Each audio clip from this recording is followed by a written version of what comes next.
The last couple games, Coby White has been struggling from the three-point line, which has Bulls fans wondering, is this the end of the Coby White Linsanity run? Will he be able to get back to shooting consistently, or will everything fall and will he become just another role player for this team? Well, in this video, we're going to talk about Coby White, his progression, what he's been working on, and why I think he's still going to be a great star in this league. We'll talk about all that right after the intro.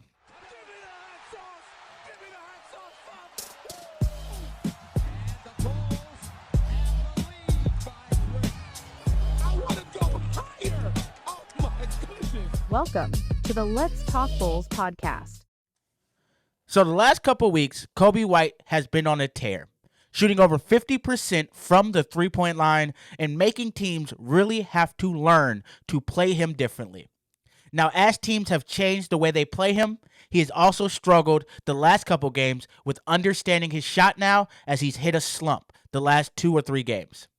Now, the goal of this video is to talk about Coby and why I think he's still going to be a great player and why he'll come out of this shooting slump. But before we do that, welcome back. This is Let's Talk Bulls, your number one Bulls podcast in Chicago. My name's Quinton. I'm your host. And if you're new to the channel and like what you see, make sure you smash that like button, hit that subscribe button, and hit that bell notification so you're notified when I drop more of these videos. And let's get into it. Yes, Coby White has been struggling for three for the last 3 games. He's been shooting terribly. There's no way around that. But the real question here is not if he'll ever be able to shoot a 3 again. He's too good of a player not to. The real question is, will he ever get back to shooting at the clip he was before this slump? And honestly, I don't think he will.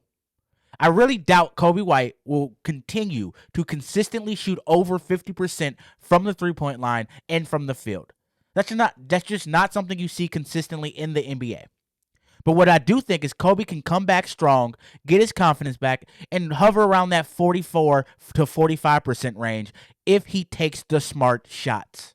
We know he can shoot. We know he's been working on his form with Peter Patton. It's just going to be about him consistently taking open shots and not hesitating, knowing he can make it. The one time we did see Coby not do that is, I believe it was 2 games ago, Coby was 0 for 16 in his shots. It came down to about 2 seconds on the shot clock. He had to pull up from about 36 feet, and he drained it because he didn't have to think. He just had to play. And I think Coby White is at his best when he's not thinking, he's not contemplating. He's just out there balling the way he knows he can. But what I do want to talk about is the good things that we have been seeing with Coby White, even due to his slump. Coby, during the last 3 games, even though he's been shooting terribly, is still producing for his team. He's still playing like a star player. All NBA players go through slumps, and they have bad shooting slumps. It just happens. It's a part of the NBA. Regardless of how good you are, regardless of who you are, LeBron, Kobe, Michael Jordan, Derrick Rose, Jason Tatum, everyone goes through shooting slumps. It's just what happens. But the positive note for Bulls fans, and the thing you have to pay attention to if you're watching these games, is Coby White, even though he's struggling, is finding a way to help his team. He's still getting rebounds. He's still getting assists. And even though he's not shooting well from 3, he's still getting buckets. Now that Coby is starting to see that teams are playing him differently, they're starting to trap him, they're playing him full court, they're not letting him get that open shot, he's having to work to get downhill towards the rim. He's playing the pick and roll more. He's starting to learn how to hit that mid-range. And this is something, for me personally, I haven't heard a lot of people talking about, but I think that Coby struggling from 3 right now at this moment might be a good thing for him in the long run. And I'll explain why. Coby has been known as a person who can score, as a person who can shoot. The last few games before this slump, he was on fire, hitting everything, and he just was taking shots because he knew there was a high likelihood they would go in. Now that teams are playing him differently, he's having to learn not only how to continue to hit that shot, how to do it within the flow of the offense, but he's learning how to get to the rim and hit the mid-range, hit his floaters, and do things that are not considered a three-point shot. And that's something you want to see Coby develop at. We already know Coby can be a deadly shooter, but if we can make it where Coby is now also a deadly attacker of the rim, he's also scary from the mid-range. He can pull up at any point. He can start hitting floaters consistently. And now you have to guard him and know that he can score on you at any point on the floor. That is what's going to take Coby to the next level. That's what's going to help him just become a superstar type of player.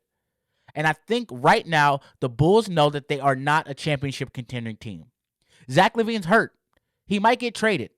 And if he does come back, he still might not be the number one on this team anymore. So having Coby struggle right now when there's no expectations of the Bulls winning a championship, most people don't think the Bulls will make the playoffs. And if they do, it's a positive. He can really work through these struggles, learn, and take himself to the next level without any of the extra pressure or the downside of having to wait while he learns. And that's going to only positively affect him. Also, I think the more Coby starts to get down towards the rim, the more he starts to learn his game and his spots on the floor, Patrick Williams has to step up when he's struggling from three. So right now, we're still getting Coby contributing, but also getting Patrick Williams to step up and be more aggressive because we need him to shoot more threes. This is not a disaster. It's an opportunity.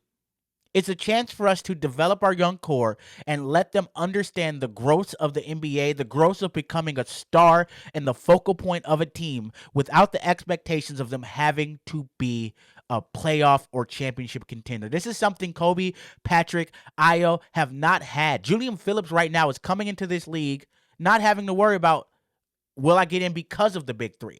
He's just worried about getting in because Billy doesn't play his rookies. This is a place right now on the Bulls where the young players can come in and not worry about what's going to happen with the stars of the team. They get to just go out and ball. And with that, I think Coby's going to continue to shoot well. He's going to continue to drive to the basket. And once he gets good and understands his consistency of the new way teams are playing him, he's going to start to shoot well again.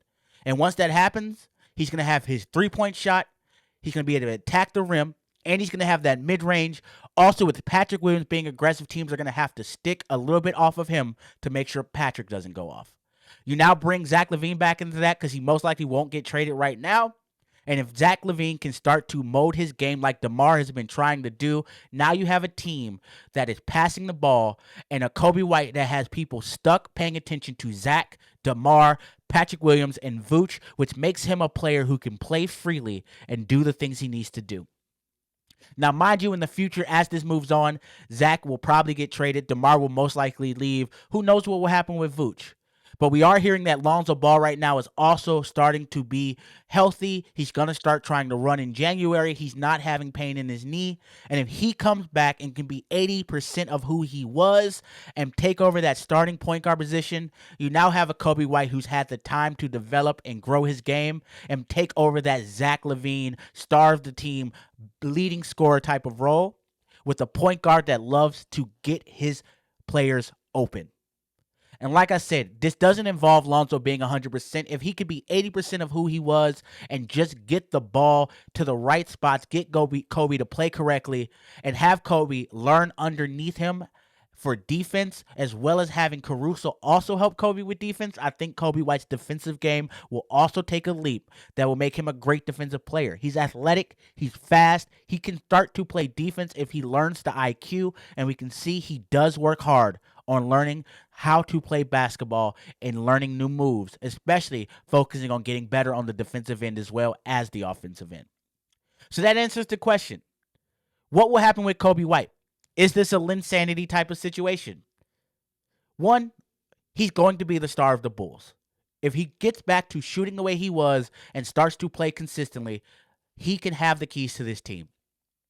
Two, is this a Linsanity run? I don't think it is. He had his run. He was shooting great. He started to struggle because teams played him differently, but he didn't die. He figured it out on how other ways to score the basketball and to keep himself involved in the game. This is the Coby White that we will be seeing going forward, is him learning how to be the star. And once he breaks that mold, who knows what the future holds. What I want to do is hear from you guys. What do you think Coby White can be? Do you think that Coby White is done being a star? Do you think this was a Linsanity run? Or do you think Coby has the tools to become one of the best players the Bulls have on their team? I want you to leave a comment. Let me know how you feel. Let me know what you're thinking. And with that, I hope you guys have a great video. This is the first video of the year. We're going to rock through it this year. The goal for the first 3 months of this year is to get to 1,000 subscribers, to get monetized, so I can start making this more of a thing where I can work full-time for you guys and start to make videos as much as possible. With that, I hope you guys have a great new year. I hope you have a great night. I'll see you next time. See Red. Peace, y'all.